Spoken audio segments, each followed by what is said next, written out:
Assalamualaikum warahmatullahi wabarakatuh. Perkenalkan, nama saya Muhammad David dengan NIM 23060020 akan mempresentasikan materi tentang permintaan agregat dengan dosen pengampu Bapak Dr. Alfon Setianto SME. Hal-hal yang akan jadi bahasan utama pada materi ini adalah yang pertama yaitu pasar barang dan kurva, yang kedua yaitu pasar uang dan kurva.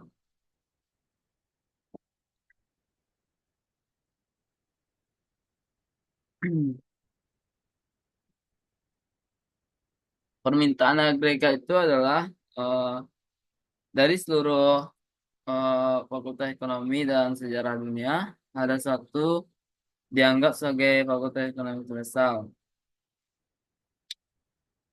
Pergeseran permintaan agregat untuk tingkat harga tertentu pendapatan nasional berkualitas karena pergeseran kurva. Pasar barang dan kurva. Pasar barang dan kurva IS. Kurva IS menyatakan hubungan antara tingkat bunga serta antara tingkat bunga serta pendapatan yang muncul di pasar barang dan jasa. Untuk mengembangkan hubungan ini, kita mulai dengan model yang disebut perpotongan Keynesian.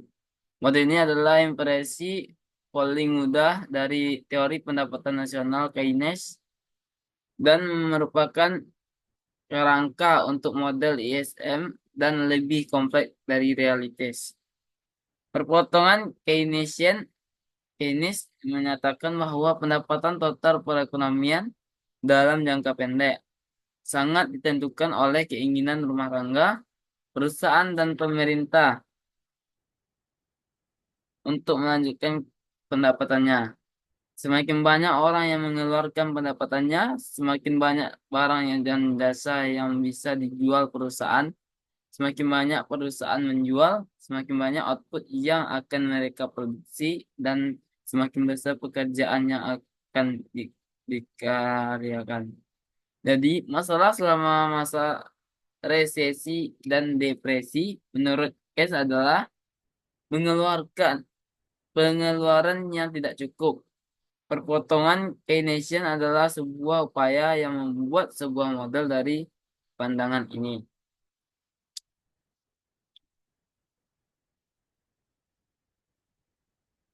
Eh, Pengeluaran yang direncanakan. Kita awali deviasi dan perpotongan Keynesian dengan pengeluaran aktual. Actual expenditure adalah jumlah uang yang dikeluarkan rumah tangga. Sama dengan produk domestik bruto GDP. Pengeluaran yang direncanakan planned expenditure adalah jumlah uang yang akan dikeluarkan rumah tangga, perusahaan, dan pemerintah atas barang dan jasa. Mengapa pengeluaran aktual selalu berada dari pengeluaran yang direncanakan?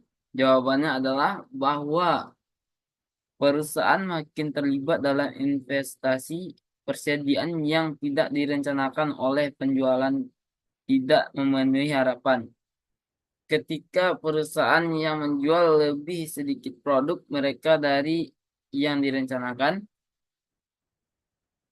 maka stok persediaan barang stok persediaan barang mereka secara otomatis meningkat. Sebaliknya, ketika perusahaan menjual lebih banyak dari yang direncanakan, stok persediaan mereka turun.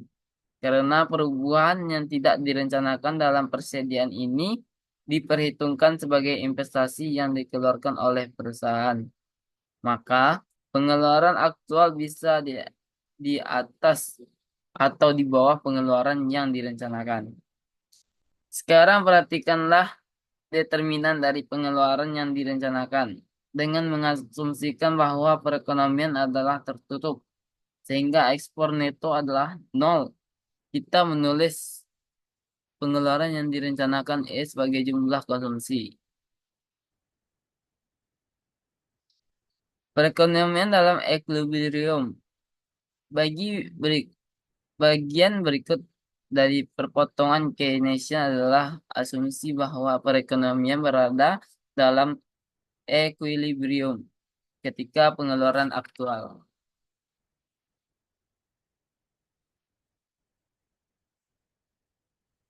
Ada juga di sini namanya kebijakan fiskal dan penggadaan belanja pemerintah. Perhatikanlah bagian perubahan-perubahan eh, dalam perusahaan belanja pemerintah memengaruhi perekonomian. Karena karena belanja pemerintah adalah salah satu komponen pengeluaran, maka belanja maka belanja maka belanja pemerintah yang lebih tinggi mengakibatkan pengeluaran yang direncanakan yang lebih tinggi untuk semua tingkat pendapatan.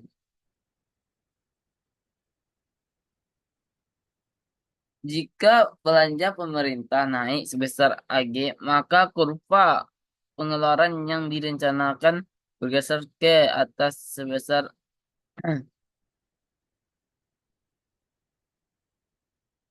grafik ini menunjukkan bahwa kenaikan belanja pemerintah mendorong adanya kenaikan dalam pendapatan yang lebih besar, yaitu eh, ke AY.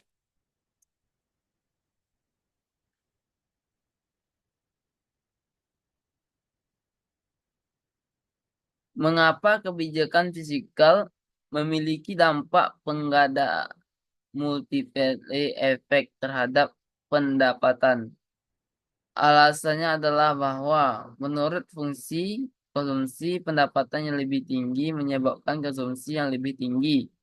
Ketika kenaikan belanja pemerintah meningkatkan pendapatan, itu juga meningkatkan konsumsi, yang selanjutnya meningkatkan pendapatan, kemudian meningkatkan konsumsi, dan seterusnya. Karena itu, dalam model ini, kenaikan belanja pemerintah menyebabkan kenaikan pendapatan yang lebih besar. Seberapa besarnya pengadaan itu? Untuk menjawab pertanyaannya, kita telusuri setiap langkah perubahan pendapatan. Proses itu bermula ketika pengeluaran peningkatan sebesar AG, yang menunjukkan pendapatan juga meningkat sebagai AG. Kenaikan perubahan awal dan belanja pemerintah. Permintaan agregat itu adalah sebelum kita masuk ke materinya itu, permintaan agregat itu adalah depresi besar, Great Depression pada tahun 1930-an. Selama waktu itu, Amerika Serikat dan banyak negara lain mengalami pengangguran besar-besaran dan penurunan pendapatan yang sangat besar. Pada tahun yang terburuk 1933, seperempat dari angkatan kerja AS menganggur dan GDP real adalah 30% di bawah tingkat GDP tahun 1929. Episode yang menjelaskan ini menyebabkan banyak ekonom mempertanyakan kebebasan teori ekonomi klasik. Teori yang dikaji pada bab 3 sampai bab 6. Teori klasik tampaknya tidak mampu menjelaskan depresi tertentu. Menurut teori itu, pendapatan nasional tergantung pada penawaran faktor dan kesediaan teknologi yang tidak berubah secara total dari tahun 1929 sampai 1933. Setelah serangan depresi, banyak ekonom percaya bahwa sebuah model baru dibutuhkan untuk menjelaskan kemerosotan ekonomi yang dahsyat dan tiba-tiba itu, serta untuk merayakan kebijakan pemerintah yang bisa mengurangi kesulitan ekonomi yang terhadap banyak orang. Pada tahun 1936, ekonom Inggris John Maynard Keynes melakukan revolusi terhadap ilmu ekonomi melalui buku The General Theory of Employment, Interest and Money. Keynes menawarkan cara baru untuk menganalisis perekonomian yang ia tunjukkan sebagai alternatif dari teori klasik. Visinya tentang bagaimana perekonomian bekerja dengan cepat menjadi pusat kontroversi, tetapi ketika ekonom memperdebatkan The General Theory, pemahaman baru tentang fluktuasi ekonomi secara bertahap mulai berkembang. Case menyatakan bahwa permintaan agregat yang rendah bertanggung jawab terhadap rendahnya pendapatan dari tingginya pengeluaran yang menjadi karakteristik kemerserataan ekonomi. Ia mengkritik teori klasik karena mengasumsikan bahwa hanya penawaran agregat modal tentang kerja dan teknologi yang menentukan pendapatan nasional. Para ekonom dewasa ini menyebabkan kedua pendapatan ini dengan model pemerintah agregat dan penawaran agregat yang diperkenalkan dari bab 9. Dalam jangka panjang, harga bersifat fleksibel dengan penawaran agregat menentukan pendapatan pendapatan tetapi dalam jangka pendek harga bersifat kaku sehingga perubahan permintaan agregat akan mempengaruhi pendapatan. Dalam bab ini,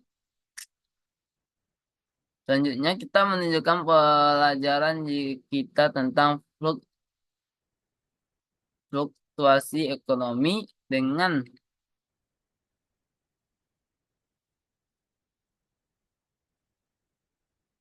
melihat lebih dekat pemerintah agregat. Tujuannya kita adalah mengidentifikasi fleksibel-fleksibel yang menggeser kurva permintaan agregat yang menyebabkan fluktuasi dalam pendapatan nasional. Kita juga akan mengaji lebih jauh sarana-sarana yang dipakai para pembuatan kebijakan yang mempengaruhi permintaan agregat. Kita menderivisasi kurva permintaan agregat dari teori kuantitas uang. Dan kita tunjukkan bahwa kebijakan moneter bisa menggeser kurva permintaan agregat. Pada bab ini kita akan melihat apakah permintaan bisa mempengaruhi permintaan agregat baik dengan kebijakan moneter maupun kebijakan fiskal. Model permintaan agregat yang dikembangkan dalam bab ini yang disebut dengan model IS dan LM adalah impresi terbuka dan teori case. Tujuan dari model tersebut adalah untuk menunjukkan apa yang menentukan pendapatan nasional pada berbagai tingkat harga. Ada dua cara untuk memandang masalah ini. Kita bisa memandang model IS dan LM sebagai model yang menunjukkan apa yang menyebabkan pendapatan berubah dalam jangka pendek ketika tingkat harga adalah tetap. Atau kita menandang bahwa model yang menunjukkan apa yang menyebabkan kurva permintaan agregat bergeser. Kedua pandangan model ini adalah ekuivalen sebagaimana ditunjukkan pada gambar 10-11. Dalam jangka pendek ketika tingkat harga tetap, pergeseran kurva permintaan agregat menyebabkan perubahan pendapatan nasional.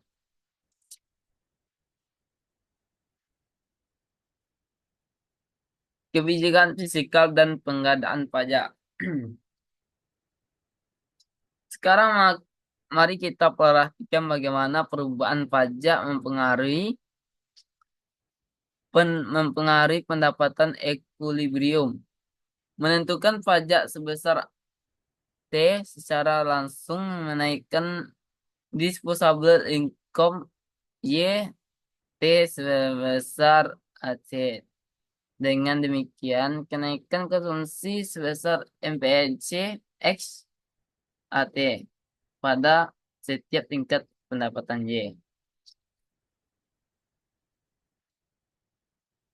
Memotong pajak untuk menstimulasi perekonomian. Pemotong pajak Bush dan Kennedy. Ketika John F. Kennedy sebagai Presiden Amerika Serikat pada tahun 1961. Ia membawa beberapa ekonom muda yang memiliki reputasi cemerlang ke Washington untuk bekerja sebagai Dewan Penasehat Ekonominya. Para ekonom ini yang telah mempelajari ilmu ekonomi dan Keynes membawa gagasan Keynesian ketika melakukan diskusi tentang kebijakan ekonomi pada tingkat tertinggi. Salah satu proposal pertama Dewan tersebut adalah memperbesar pendapatan nasional dengan mengurangi pajak. Hal ini pada akhirnya akan menimbulkan perpotongan pajak pendapatan perseorangan dan koperasi yang cukup besar pada tahun 1964. Pemotongan pajak itu dimasukkan untuk memotong pengeluaran konsumsi dan investasi, sekaligus mendorong tingkat pendapatan dan kesempatan kerja yang lebih tinggi. Ketika seseorang wartawan bertanya pada Kennedy mengapa ia mensahkan perpotongan pajak, Kennedy menjawab, untuk memacu perekonomian. Anda tidak ingin ilmu ekonomi 101? Sebagaimana produksi para penasihat ekonomi Kennedy memperlakukan pemotongan pajak itu diikuti dengan booming ekonomi. Pertumbuhan GDP real adalah 5,3% pada tahun 1964 dan 6,0% pada tahun 1965. Tingkat pengangguran turun dari 5,7% pada tahun 1963 menjadi 5,2% pada tahun 1964 dan kemudian menjadi 4,5% pada tahun 1965. Para ekonom terus memperdebatkan sumber pertumbuhan ekonomi yang pesat pada awal tahun 1960-an ini. Sebuah kelompok yang disebut supply siders pendapatan bahwa booming ekonomi itu disebabkan oleh dampak insentif dari perpotongan tingkat pajak pendapatan. Menurut kelompok supply, ketika para pekerja diizinkan untuk mempertahankan bagian yang lebih besar dari penghasilannya, mereka mencapai lebih banyak tenaga kerja serta memperluas penawaran barang dan jasa agregat. Namun, penganut Keynesian menekankan dampak perpotongan pajak terhadap permintaan agregat. Meskipun demikian, dua pandangan tersebut mempunyai kebenaran yang sama. Pemotongan pajak mendorong penawaran agregat dengan meningkatkan insentif kepada kerja dan membesar permintaan agregat dengan menaikkan pendapatan disposable income rumah tangga.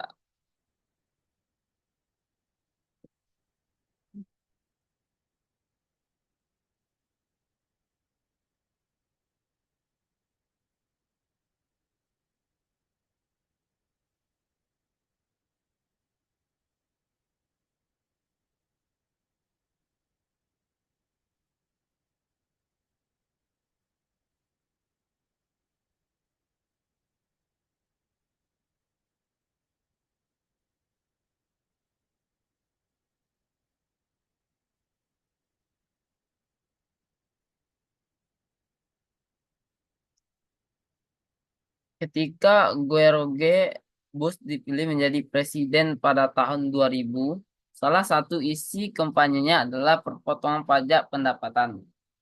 Bush dan para penasihat menekankan pendapatan supply dan retrika Keynesian untuk membuat kebijakan untuk pemberitahuan pengarang buku ini adalah salah satu nasihat ekonomi Bush dari tahun 2003 hingga 2005.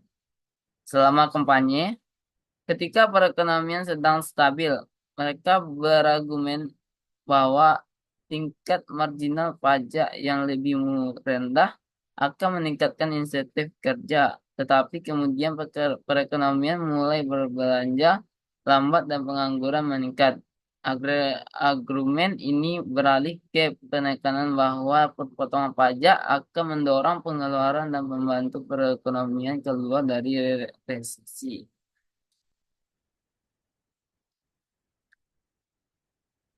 Kongres menyetujui pemotongan pajak pada tahun 2001 dan 2003. Setelah pemotongan pajak kedua, pemulihan resesi 2001 yang berjalan lambat berubah menjadi cepat. Tumbuhan GDP real mencapai 4,4% pada tahun 2004. Tingkat pengangguran berkurang dan saat puncaknya di bulan Juni 2003 yang mencapai 6,3% menjadi 5,4% di bulan Desember 2004. Ketika Presiden mendatangi rencana undang-undangan pajak pada tahun 2003, beliau menjelaskan pengukuran dengan menggunakan logika permintaan agregat. Ketika masyarakat memiliki uang, mereka dapat membelanjakan untuk membeli barang dan jasa. Dan pada masyarakat kita, kita meme- kita ketika mereka meminta tambahan barang atau jasa, seseorang akan memproduksi barang atau jasa tersebut. Dan seketika orang memproduksi barang dan jasa, ini berarti seseorang yang lain kemungkinan akan mendapatkan pekerjaan. Penjelasan ini dapat saja muncul dari sebuah ujian di ilmu ekonomi 101. Bagaimana kebijakan fiskal menggeser kurva IS? Kurva IS menunjukkan pada kita untuk tingkat bunga berapapun, tingkat pendapatan yang mendorong pasar barang menunjukkan equilibrium. Sebagaimana kita mempelajari dari perpotongan Keynesian, tingkat pendapatan juga tergantung pada belanja pemerintah G dan pajak T. Kurva IS digambar untuk kebijakan fiskal tertentu, yaitu ketika kita membangun kurva IS, kita mempertahankan G dan T tetap. Ketika kebijakan fiskal berubah, kurva IS bergeser menggunakan perpotongan.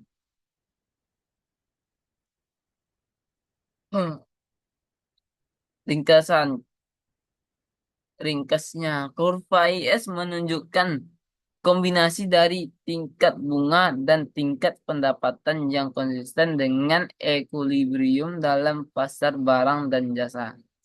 Kurva IS digambar untuk kebijakan fiskal tertentu. Perubahan-perubahan kebijakan fiskal yang mengangkat permintaan terhadap barang dan jasa akan menggeser kurva IS ke kiri. Interpretasi dana pinjam dari kurva IS. Ketika kita pertama kali mempelajari pasar dan barang dan jasa pada bab 3, kita menyatakan kesamaan antara penawaran serta permintaan terhadap barang dan jasa, serta penawaran dan permintaan terhadap dana pinjam. Kesamaan ini memberikan cara lain untuk menginterpretasikan kurva IS.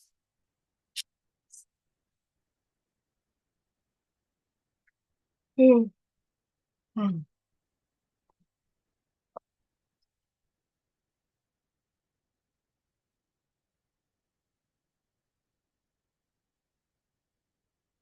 Selanjutnya yaitu pasar uang dan kurva LM. Teori pre preferensi kurva LM. Kurva LM menyatakan hubungan antara tingkat bunga dan tingkat pendapatan yang muncul di pasar uang. Untuk memahami hubungan ini, kita mulai dengan melihat teori tingkat bunga yang disebut teori preferensi likuiditas.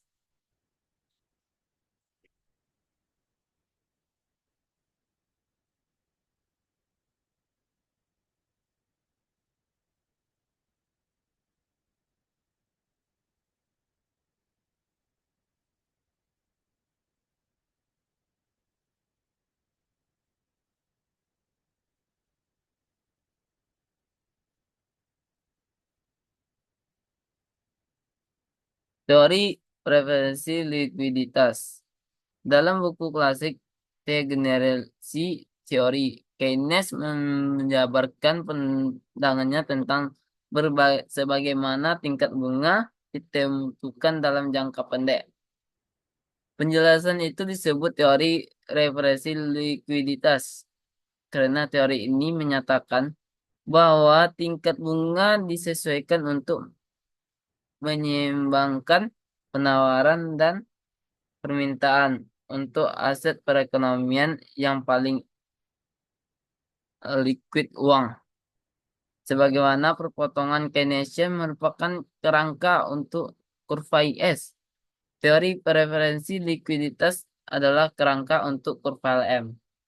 Untuk mengembangkan teori ini, kita melalui dengan penawaran keseimbangan uang real. Jika M menyatakan jumlah uang beredar dalam P menyatakan tingkat harga, maka M per P adalah penawaran keseimbangan uang real. Teori referensi likuiditas mengasumsikan adanya penawaran keseimbangan uang real yang tetap. Jumlah uang beredar M adalah variabel eksogen kebijakan yang dipilih oleh bank sentral. Seperti Bank Sentral Amerika Fed, tingkat harga P juga merupakan variabel eksogen dalam model ini. Asumsi ini menunjukkan bahwa penawaran keseimbangan uang real adalah tetap dan biasanya tidak tergantung pada tingkat bunga. Jadi, ketika kita menetapkan interaksi antara penawaran keseimbangan uang real dengan tingkat bunga dalam gambar 10/10, kita pendapatan kurva penawaran vertikal. Selanjutnya, perhatikan permintaan terhadap keseimbangan uang real. Teori preferensi likuiditas menegaskan bahwa tingkat bunga adalah salah satu determinan dari beberapa banyak uang yang ingin dipegang orang. Alasannya adalah bahwa tingkat bunga merupakan biaya otoritas dan menegangkan uang. Biaya yang harus Anda tanggung karena meninggalkan sebagian aset Anda adalah bentuk uang yang tidak menghasilkan bunga, bukanlah dalam bentuk deposito atau obligasi. Ketika tingkat bunga naik, orang-orang hanya ingat memegang lebih sedikit uang. Jadi kita bisa menulis permintaan terhadap keseimbangan uang real.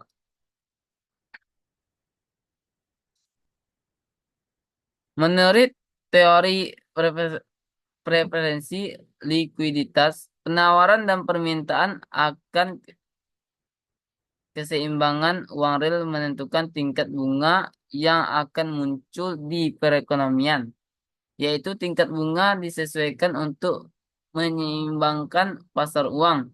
Seperti terlihat pada gambar pada tingkat bunga equilibrium, jumlah keseimbangan uang real yang diminta sama jumlahnya penawarannya. Bagaimana tingkat bunga mencapai equilibrium jumlah uang beredar dan permintaan uang ini? Penyesuaian terjadi karena kita pasar uang tidak bekerja dalam kondisi equilibrium. Orang-orang berusaha menyesuaikan portofolio aset mereka dan dalam prosesnya mengubah tingkat bunga. Misalnya, jika tingkat bunga berada di atas tingkat equilibrium, jumlah keseimbangan uang real yang ditawarkan melebihi jumlah yang diminta.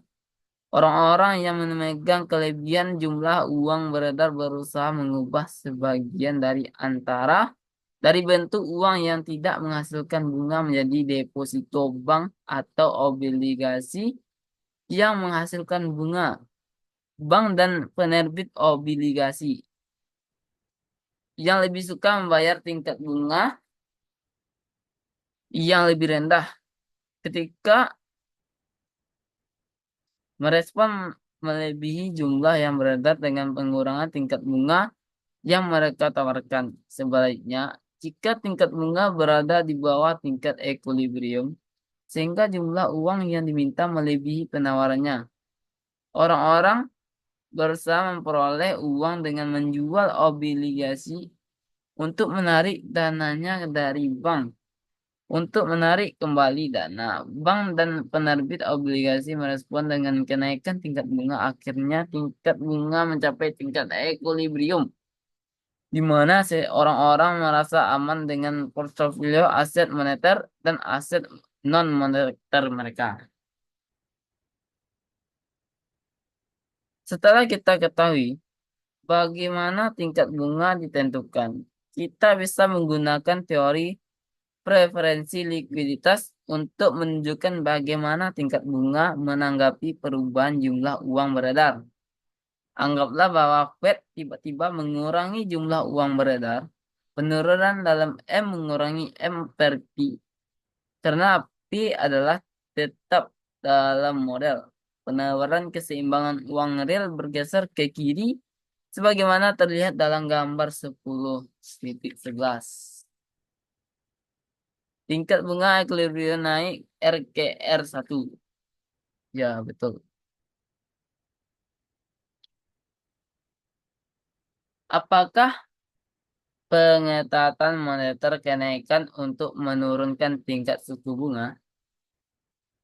Bagaimana kebijakan moneter ketika ketat mempengaruhi tingkat bunga nasional? Menurut teori yang telah kita bahas, jawabannya tergantung pada horizon waktu. Analisis efek Fisher yang kita pelajari pada bab 4 menunjukkan bahwa jangka panjang, ketika harga fleksibel, penurunan pada pertumbuhan uang akan menurunkan inflasi. Dan hal ini melanjutkan akan menyebabkan tingkat bunga nominal yang lebih rendah. Tetapi teori preferensi likuiditas memprediksi bahwa dalam jangka pendek, ketika harga-harga bersifat kaku, kebijakan moneter anti-inflasi akan menyebabkan keseimbangan uang real yang lebih rendah dalam jangka bunga nominal yang lebih tinggi. Kedua kesimpulan sesuai dengan kenyataannya. Ilustrasi yang lebih menjadi selama awal 1980-an. Ketika perekonomian AS mengalami pengurangan inflasi terbesar dan sempat dalam sejarah AS modern.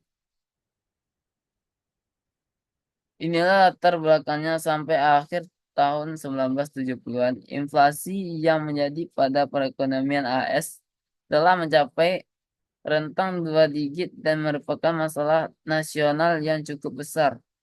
Pada tahun 1979, indeks harga konsumen naik pada tingkat 11,3% per tahun.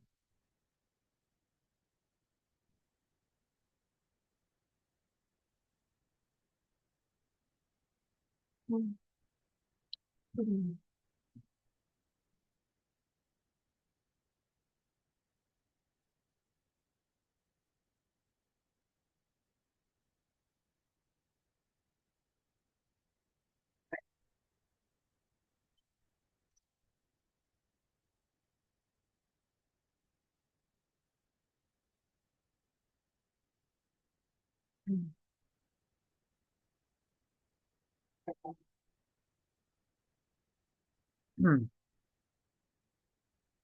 Kita lihat apa yang terjadi pada tingkat bunga nominal. Jika kita lihat tepat setelah pengumuman kebijakan moneter ketat pada bulan Oktober 1979, terjadi penurunan pada keseimbangan uang real dan kenaikan pada tingkat bunga. Serupa dengan yang diprediksi teori preferensi likuiditas, tingkat bunga nominal untuk Treasury Bill 3 bulan naik dari 10% tepat sebelum pengumuman Oktober 1979 menjadi 12% pada tahun 1980 dan 14% pada 1981. Namun tingkat bunga tertinggi hanya sementara. Seiring perubahan Volcker pada kebijakan moneter yang menurunkan inflasi dan ekspektasi terhadap inflasi, tingkat bunga nominal bertahap turun mencapai 6% pada tahun 1986. Pendapatan permintaan ulang dan kurva LM. Setelah pengembangan teori referensi lik- likuiditas sebagai penjelasan atas apa yang menentukan tingkat bunga, kita bisa menggunakan teori tersebut untuk mendefinisiasi kurva LM. Kita mulai dengan mempertimbangkan pertanyaan berikut. Bagaimana pengaruh perubahan tingkat pendapatan perekonomian Y terhadap keseimbangan uang real? Jawabannya yang seharusnya sudah diketahui dari bab 4 adalah bahwa tingkat pendapatan mempengaruhi permintaan terhadap uang. Ketika kita mendapatkan tinggi, pengeluaran juga tinggi, sehingga orang terlibat dalam lebih banyak transaksi yang masyarakat penggunaan uang. Jadi, pendapatan yang lebih besar menunjukkan permintaan uang yang lebih besar ketika kita bisa merayakan gagasan yang dengan menulis fungsi permintaan uang.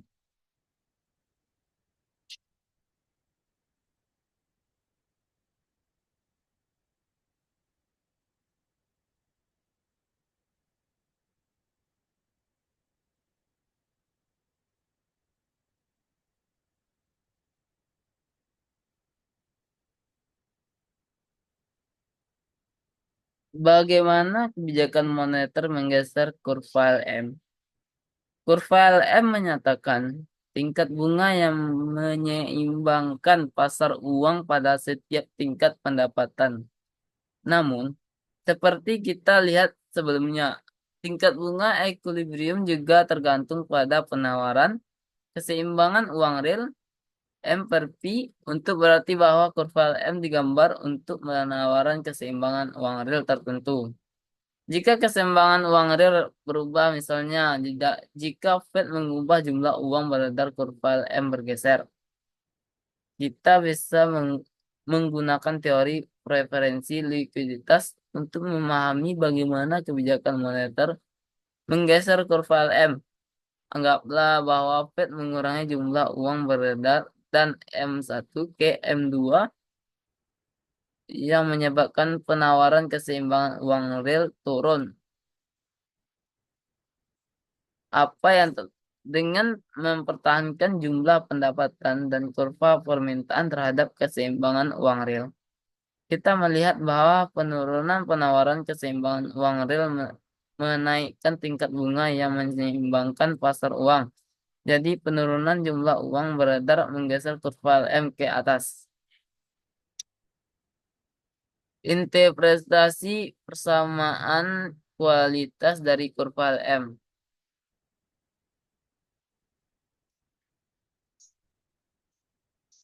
Ketika pertama kali membahas permintaan agregat dan faktor-faktor yang menunjukkan pendapatan dalam jangka pendek pada pada bab 9.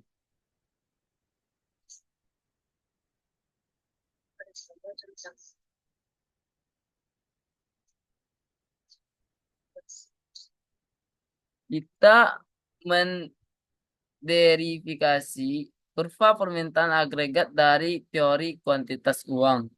Kita menguraikan pasar uang dengan persamaan kuantitas. Dan diasumsikan bahwa perputaran uang F adalah konstan. Asumsi ini menunjukkan bahwa uang setiap tingkat harga P, jumlah uang beredar M dengan berdirinya penentukan tingkat pendapatan Y. Karena tingkat pendapatan tidak tergantung pada tingkat bunga, maka teori kuantitas ekuivalen dengan kurva M vertikal. Kita bisa menderifikasi kurva LM yang berbentuk miring ke atas secara lebih realisasi dari persamaan kuantitas dengan menghalangkan asumsi bahwa perputaran uang adalah konstan. Asumsi perputaran uang yang konstan didasarkan pada asumsi bahwa permintaan terhadap keseimbangan uang real hanya tergantung pada tingkat pendapatan.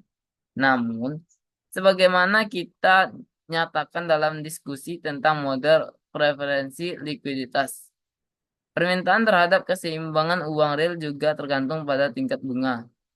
Tingkat bunga yang lebih tinggi meningkatkan biaya memegang uang dan mengurangi permintaan uang. Ketika masyarakat menanggapi tingkat bunga yang lebih tinggi dengan pemegang lebih sedikit uang, setiap rupiah yang mereka pegang harus digunakan lebih tinggi dengan menegakkan lebih tinggi sedikit. Tapi rupiah yang mereka pegang harus digunakan lebih sering untuk mendukung volume transaksi tertentu. Perputaran uang harus naik. Kita bisa menulis ini sebagai bentuk persamaan kuantitas ini menghasilkan kurva M yang miring ke atas. Karena peningkatan perputaran uang, kenaikan dalam tingkat bunga mendongkrak tingkat pendapatan untuk jumlah uang beredar dan tingkat harga berapapun kurva M menunjukkan hubungan positif di antara tingkat bunga dan pendapatan.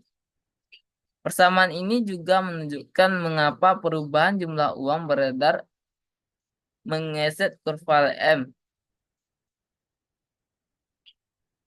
Untuk setiap tingkat bunga dan tingkat harga, jumlah uang beredar dan tingkat pendapatan harus bergerak bersama-sama. Jadi, kenaikan jumlah uang beredar menggeser kurva M ke kanan dan penurunan jumlah uang beredar menggeser kurva M ke kiri.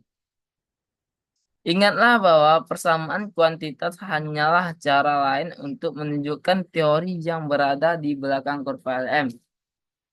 Interpretasi teori kuantitas dari kurva M untuk secara substantif adalah sama seperti interpretasi yang diberikan oleh teori preferensi likuiditas. Dalam kedua kasus, kurva M menunjukkan hubungan positif antara pendapatan dan tingkat bunga yang muncul dari pasar uang. Terakhir, ingatlah bahwa kurva M dengan berdirinya tingkat menentukan pendapatan Y atau tingkat bunga R yang berlaku dalam perekonomian. Seperti kurva IS, kurva M hanya merupakan hubungan di antara kedua variabel endogen ini. Untuk memahami keseimbangan perekonomian keseluruhan pada tingkat harga tertentu, kita harus memperhatikan keseimbangan pasar barang dan keseimbangan dan keseim dan keseimbangan pasar uang. Karena itu, kita harus menggunakan kurva IS dan LM bersama-sama.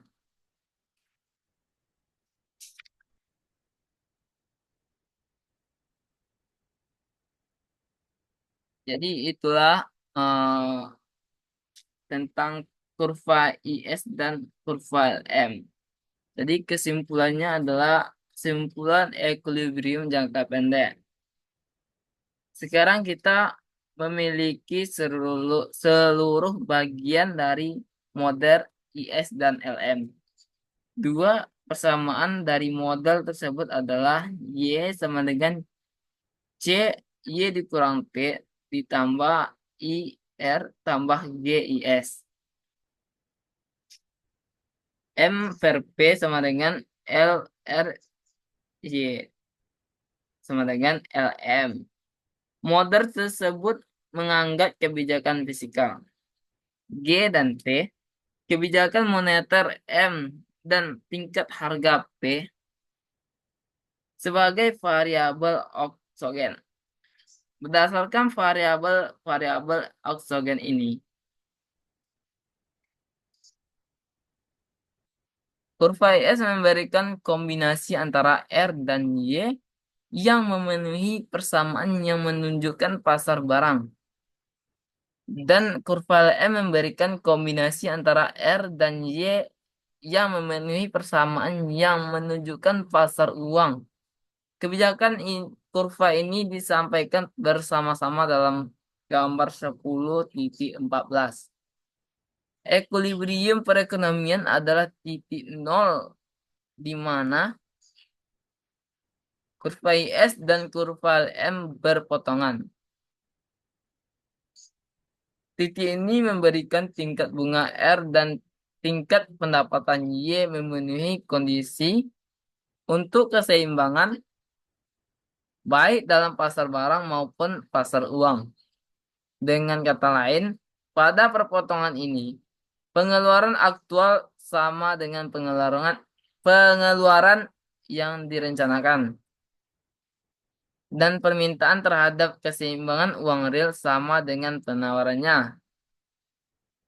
Dalam ringkas bab ini, ingatlah bahwa tujuan akhir kita dalam mengembangkan model IS dan LM adalah untuk menganalisis fluktuasi jangka pendek dalam aktivitas perekonomian.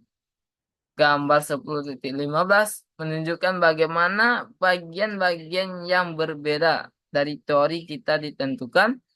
Pada bab ini kita mengembangkan perpotongan Keynesian dan teori preferensi likuiditas sebagai kerangka untuk model IS dan LM. Sebagaimana akan kita kaji lebih lengkap pada bab berikutnya. Model IS dan LM menjelaskan posisi dan kemiringan kurva permintaan agregat. Kurva permintaan agregat pada akhirnya adalah bagian dari model penawaran agregat dan permintaan agregat dan digunakan para ekonom untuk menjelaskan dampak perubahan kebijakan dalam jangka pendek dan peristiwa-peristiwa lain yang dikaitkan dengan pendapatan nasional. Jadi itulah kesimpulan dari materi ini, yaitu kurva IS dan kurva EM.